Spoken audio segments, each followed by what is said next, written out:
رسول کی اطاعت کلی اور شدید محبت مل کر کیا بنیں گی؟ اتباع. اور اتباع کا درجہ کیا ہے؟ قل ان کنتم تحبون اللہ فاتبعونی یحببکم اللہ. اے نبی ان سے کہہ دیجئے اگر تم اللہ سے محبت کرتے ہو تو میرا اتباع کرو، میری پیروی کرو، میرے نقش قدم پر چلو. اب آپ سوچئے اگر ہم کاروبار کر رہے ہیں، فرض کیجئے کوئی شخص 100% دیانتداری سے کام کر رہا ہے، کوئی شخص سود کے اندر براہ راست ملوث نہیں ہے، نماز پڑھتا ہے، روزہ رکھتا ہے، لیکن یہ اتباع نہیں کر رہا جو حضور نے جو کام کیا تھا کہ غلط نظام، طاغوتی نظام کو جڑ سے اکھاڑ کر پھینکا جائے اور اللہ کا دیا ہوا دین حق قائم کیا جائے، تو اتباع میں کیا حصہ ہے اس کا؟ کوئی نہیں. ایک سوال آپ سے کرتا ہوں، حضور نے وحی کے آغاز کے بعد کوئی کاروبار کیا؟ جی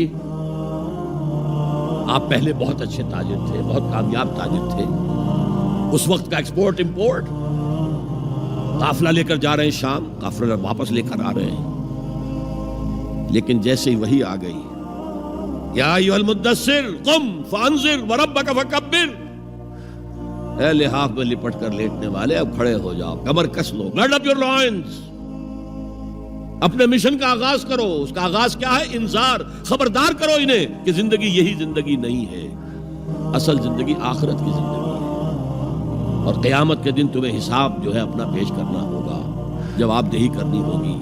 You will have to face the grand accountability of the day of judgment.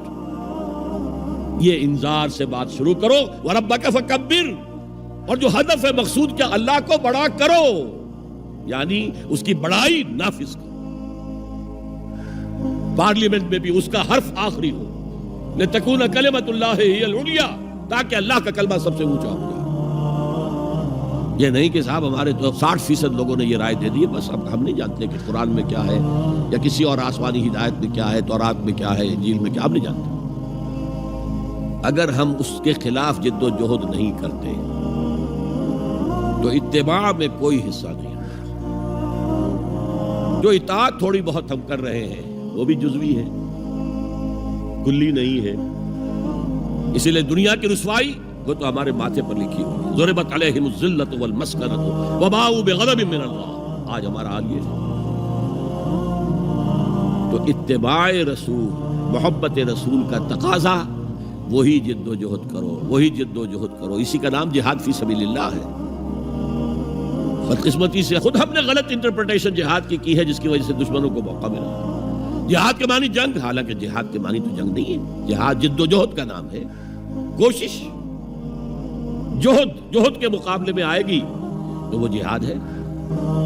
جہد یک طرفہ ہے تو جہد ہے، اور دو طرفہ ہو رہی ہے، رسہ جو ہے آپ ادھر کھینچ رہے ہیں وہ ادھر کھینچ رہے ہیں، یہ جہاد ہے. آپ توحید کا پرچم اٹھائے ہوئے ہیں، توحید پھیلا رہے ہیں، وہ شرک پھیلا رہے ہیں، یہ جہاد ہے.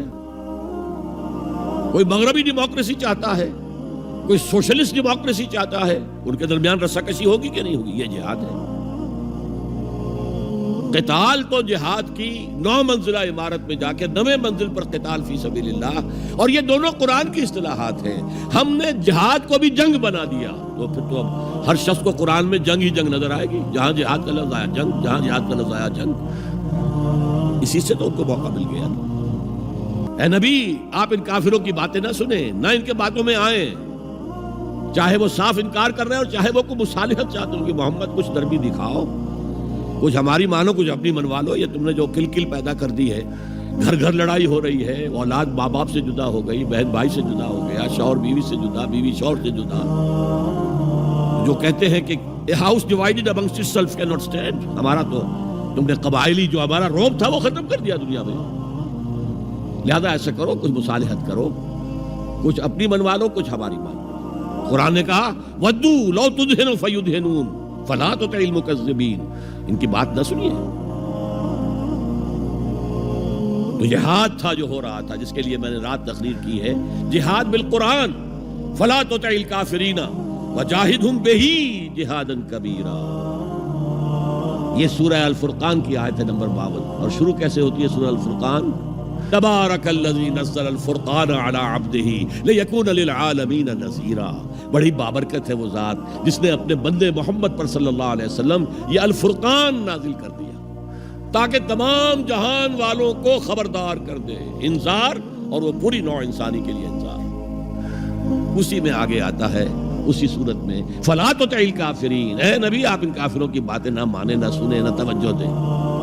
وجاہدہم بہ، اس قرآن کے ذریعے سے جہاد کیجئے. 12 برس مکے میں قرآن کے ذریعے سے جہاد ہوا ہے. تلوار تو نہیں اٹھی، الٹا حکم یہ تھا کہ چاہے تمہارے ٹکڑے کر دیں، چاہے تمہیں آگ میں جلا دیں. You don't have to raise hands even in self defense. کفو ایدیکم، اپنے ہاتھ بندھے رکھو، روکے رکھو، کوئی جوابی کارروائی نہیں. 12 برس. This was the order of the day. یہ جہاد بالقرآن، اس جہاد بالقرآن کے ذریعے سے لوگوں کو کھینچا گیا. پھر بیعت لے کر ان کو منظم جماعت بنایا گیا. پھر ان کا تزکیہ کیا گیا. تزکیہ کس بات کا؟ دل میں کوئی ولولہ، کوئی امنگ، کوئی حوصلہ، کوئی طلب، کوئی مقصود نہ رہ جائے سوائے اللہ کی رضا کے حصول کے اور آخرت کی فلاح کے حصول کے. جب تک پاک نہیں ہو جائے گا دل، جب تک دل سے ساری امنگیں، ساری ایمبیشن نہیں نکل جائیں گی سوائے اللہ کو راضی کرنا اور آخرت کی فلاح طلب کرنا، یہ ہے تزکیہ. یتلو علیہم آیاتہ ویزکیہم ویعلمہم الکتاب والحکمہ. اگر اس نقش قدم پر آپ نہیں چل رہے تو حضور کے ساتھ محبت کا دعویٰ باطل ہے.